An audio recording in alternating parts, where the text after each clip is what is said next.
Quand quelqu'un dit route, la première chose qui vient probablement à l'esprit est la route pavée locale que vous empruntez tous les jours et qui n'est pas très intéressante selon l'endroit où vous habitez. Mais il y a des routes qui correspondent à peine à la définition du mot du fait des endroits extrêmement durs et dangereux qu'elles traversent.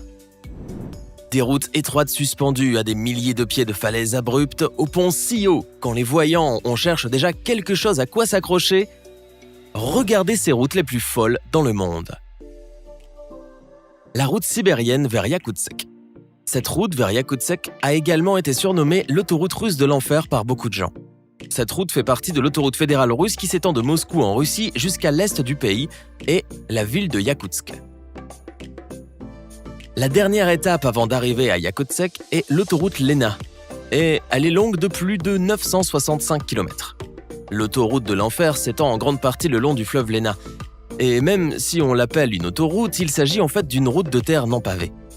L'autoroute a été construite par les soviétiques dans les années 50, et comme pour la plupart de leurs projets d'infrastructure, ils étaient pressés et l'important était qu'elle se fasse sans trop se soucier de son aspect pratique.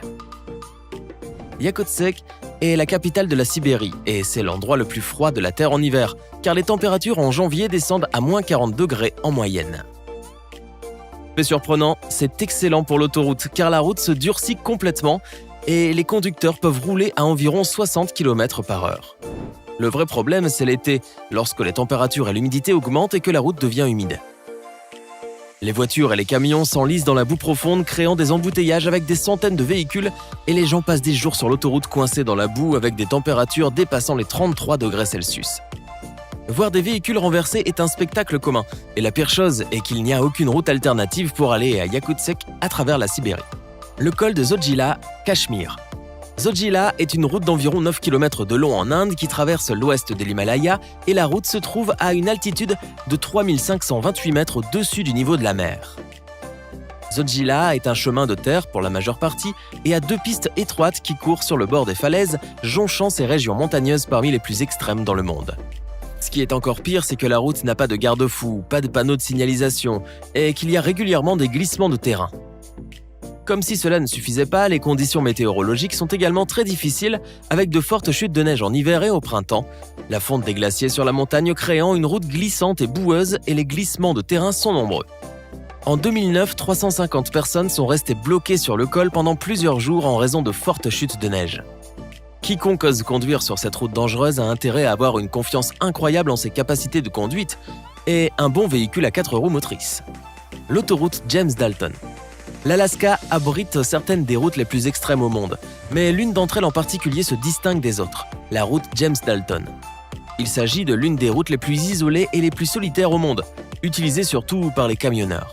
L'autoroute s'étend de Fairbanks, en Alaska, jusqu'à l'océan Arctique. Elle a été officiellement terminée en 1974 et le principal objectif de la route était de soutenir l'oléoduc Trans-Alaska et de fournir une voie d'approvisionnement. Elle a été nommée d'après l'ingénieur James Dalton qui a supervisé sa construction. L'autoroute fait exactement 666,3 km de long, avec seulement 3 petites villes le long de son parcours. Environ 80% de la route n'est pas pavée, et certaines parties sont si primitives qu'aucun véhicule plus petit ne peut y accéder facilement.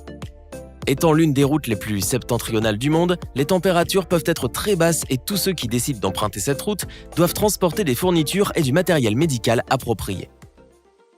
Ce chemin forestier. Il y a de nombreux chemins forestiers à travers le monde qui pourraient trouver leur place sur notre liste. Cependant, après avoir pris le temps de réfléchir, nous avons décidé que celui-ci dans les Hautes-Alpes françaises est définitivement le vainqueur. Plus précisément, la route est située dans la Roche de Rame, au cœur de la montagne. Ce chemin forestier s'étend sur 910 mètres au-dessus du niveau de la mer. Tout du long, la route tourbillonne à travers la montagne entourée d'énormes rochers et d'arbres. Mais cette route est si étroite qu'il y a à peine de la place pour un seul camion. Malgré cela, des camions d'exploitation forestière y passent tous les jours de façon précaire. Le col de Los Caracoles, Chili. L'Argentine et le Chili ont une frontière commune qui s'étend sur plus de 5000 km. Il y a de nombreux passages frontaliers, la plupart situés dans les Andes, et l'un des plus spectaculaires est le col de Los Caracoles, aussi appelé Paso de los Libertadores. Il s'agit d'un autre col qui atteint une altitude de plus de 3207 mètres et d'une route importante qui relie la région de Mendoza, en Argentine, à Santiago, la capitale du Chili. Le col est l'une des routes les plus sinueuses du monde entier et, vu du ciel, il ressemble à une longue bobine qui s'étire. Los Caracoles est situé du côté chilien et son nom signifie « les escargots », car il a plus de 20 virages endiablés qui s'enchevêtrent les uns dans les autres, tout en étant situé dans un endroit extrêmement étroit où des véhicules ont souvent basculé. Le 7 Mile Bridge. Le 7 Mile Bridge est situé dans l'archipel des Florida Keys et c'est l'un des ponts les plus emblématiques des États-Unis. Comme son nom l'indique, le pont, long de 11 km, 7 miles, relie l'île du Petit Canard et l'île du Chevalier. Le pont a 2 voies et s'étend en pleine mer, tout en étant l'un des plus longs du monde entier. Il a été construit de 1978 à 1982 et a fait l'objet de plusieurs films. Le pont lui-même n'est pas dangereux, mais le fait d'être sur la mer en Floride en fait un point de mire pour les ouragans et personne ne veut être dessus quand un ouragan frappe. En fait, le pont a été réajusté pour le rendre plus robuste afin qu'il ne tombe pas à cause de toutes les tempêtes. Le pont du fleuve Sidhu. Ce pont est situé en Chine, dans la province du Hubei, et a été officiellement ouvert à la circulation en novembre 2009. À ce moment, il a également revendiqué le titre de pont le plus haut du monde. Le pont de la rivière Sidhu s'étend sur la vallée de la rivière Sidhu, à son point le plus haut, à près de 500 mètres de hauteur. Si quelqu'un tombait de ce pont, il ou elle atteindrait la vitesse terminale, ce qui signifierait que sa vitesse de chute finirait par cesser d'augmenter. C'est le seul pont au monde où un tel phénomène est possible. Le pont fait partie de l'autoroute G50 Huyu et relie Chongqing à Shanghai. En raison de sa hauteur, le pont est souvent entouré de brumes par temps froid et des nuages en mouvement entourent souvent le pont et réduisent considérablement la visibilité, ce qui en fait une route très dangereuse. Le viaduc de Milo. Si vous êtes curieux de savoir quel pont détient le titre de pont le plus haut du monde, c'est le viaduc de Milo, qui s'étend sur le Tarn dans le sud de la France à travers les montagnes du Massif central. L'objectif de la construction de cette route était de contribuer à réduire le trafic de vacances entre l'Espagne et la France. Le pont mesure plus de 2450 mètres de long et 343 mètres de haut, ce qui en fait le pont le plus haut du monde. Et il est même plus haut que la Tour Eiffel. La construction du pont a coûté plus de 400 millions d'euros et il est effrayant à traverser. Le Royal Gorge Bridge, États-Unis. Le Royal Gorge Bridge est une attraction touristique à Canyon City, dans le Colorado, et a été ouvert en 1929. Pendant longtemps, c'était le pont le plus haut, mais en 2003, il a perdu ce titre. La hauteur du pont est de 320 mètres, et même s'il y en a maintenant d'autres qui sont plus grands, c'est toujours une vue incroyable et l'un des ponts les plus fous au monde. Il s'étend au-dessus du fleuve Arkansas et de nombreuses personnes l'utilisent pour le saut à l'élastique et d'autres sports extrêmes. La vue depuis le pont est vraiment étonnante et effrayante et se compose de plus de 1200 planches de bois sur toute sa longueur. Son tablier est très mince par rapport à celui des ponts plus récents et n'est pas muni d'une poutrelle de raidissement. C'est pourquoi toutes les secousses du vent et des véhicules qui passent sont très visibles. Se tenir debout sur ce pont peut être vraiment effrayant car il semble parfois qu'il va s'effondrer. Le pont du fleuve Sidhu est peut-être le plus haut du monde à l'heure actuelle, mais le Royal Gorge Bridge a détenu ce record pendant la plus longue période, 75 ans, et il est toujours le plus haut des États-Unis. Les 52 tunnels en Italie. La galerie Strada delle 52, également connue sous le nom de route des 52 tunnels, fut une merveille d'ingénierie, surtout pour son époque, et fut construite par le Royaume d'Italie. Cette route serpente entre la Boccetta Campiglia et la porte del Pasubio, et traverse le versant sud de la montagne avec ses profonds canyons et ses parois rocheuses. Il a été construit stratégiquement en dehors du rayon d'action de l'artillerie austro-hongroise et sa mise en œuvre était d'une grande importance stratégique car elle permettait la communication et le transfert des approvisionnements à dos de mulet de la base au sommet du mont Pasubio. On l'a qualifié de chef-d'œuvre de génie militaire et d'audace compte tenu des conditions et de l'époque à laquelle il a été construit. En fait, la vitesse de sa construction est remarquable.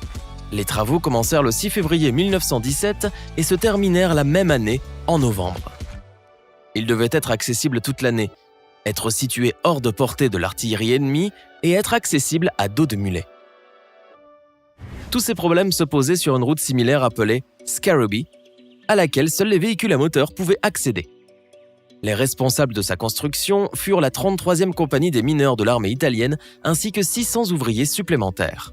9 mois, c'est une vitesse de construction impressionnante. Si l'on considère que c'est 6555 mètres, avec 2280 mètres divisés en 52 tunnels, qui ont été creusés dans la roche solide. Chaque tunnel est unique et a un nom et un numéro. Le tunnel 20 est creusé dans une tour de pierre et pour surmonter la différence de hauteur, la petite route se tord autour d'elle-même comme un tire-bouchon. En quittant le 47e tunnel, qui est la partie la plus haute de la route, vous aurez une vue panoramique époustouflante sur la route sinueuse qui monte sur le flanc de la montagne. Il peut sembler être un endroit idéal pour une sortie en voyage, mais il est également classé comme l'une des routes les plus dangereuses au monde. Et même le vélo de montagne est interdit ici en raison du nombre d'accidents mortels. La randonnée est cependant autorisée et se frayer un chemin à travers ces vieux tunnels sombres et flippants est une expérience surréaliste. La route des Grands Goulets. Les Grands Goulets en France, c'est un tronçon de route légendaire qui a été construit entre 1843 et 1854 et est taillé dans les falaises du massif du Vercors qui se compose d'un plateau accidenté et de montagnes. Au début du 19e siècle, il n'y avait pas de route carrossable pour les véhicules tirés par des chevaux et les 5000 habitants du Vercors se sentaient isolés du reste du monde. Il a donc été décidé de construire une route qui relierait le Vercors au sud. C'était un investissement faramineux de main-d'œuvre, de temps et d'argent. Même avec la technologie actuelle, la construction d'une telle route est inconcevable. Les méthodes utilisées pour construire la route étaient périlleuses et consistaient à pendre le flanc de la montagne sur une échelle de corde et à lancer de la dynamite dans la roche et à se balancer juste à temps pour éviter l'explosion. 10 ans après le début des travaux, la route était enfin prête. L'espace entre les deux montagnes est parfois troublant. Les voitures qui arrivent peuvent être très dangereuses ici, car il n'y a pas assez de route pour les dépasser. Plus haut dans la gorge, la route est souvent dépourvue de glissières de sécurité pour empêcher une voiture de passer par-dessus bord et de tomber à flanc de la montagne. Cette route a été découpée en falaises et à certains endroits, le soleil ne brille jamais et la roche est moussue et humide. Après 156 ans à guider les voyageurs à travers les montagnes avec ses routes sinueuses et étroites, le gouvernement français a été contraint de fermer définitivement cette route historique à cause d'une série d'accidents mortels. Même les cyclistes et les randonneurs ne sont pas autorisés à s'aventurer sur ces longues et sinueuses routes. Cette route fantôme pittoresque est maintenant contournée par un tunnel et reste abandonnée et inexplorée. Le passage du Gois. Le passage du Gois fait partie de la D948 qui traverse la France sur sa côte atlantique. La route relie la France métropolitaine à une île locale et s'étend littéralement sur la côte. Cette chaussée est longue de 4,1 km et elle n'est toujours pas praticable, ce qui s'explique par son emplacement sur la côte. Lorsque la marée est haute, la route est complètement inondée d'eau et aucun véhicule ne peut la traverser. C'est pourquoi il n'est pas rare de voir des voitures traverser la zone avec des bateaux sur le dessus pour que les passagers puissent immédiatement sortir en sécurité en cas d'inondation. Le pont jeté ne peut être franchi que pendant 1h30 avant et après la marée la plus basse. Il est utilisé de cette façon depuis le XVIe siècle et aujourd'hui, ce sont surtout les touristes se dirigeant vers l'île qui passent par le passage du Gois. Nous espérons que vous avez aimé la vidéo. Laquelle de ces routes oseriez-vous emprunter ? Faites-le nous savoir dans les commentaires. Et si vous avez aimé la vidéo, cliquez sur le bouton d'abonnement et activez les notifications et vous serez le premier à savoir quand une nouvelle vidéo sortira. Merci de votre attention et à bientôt.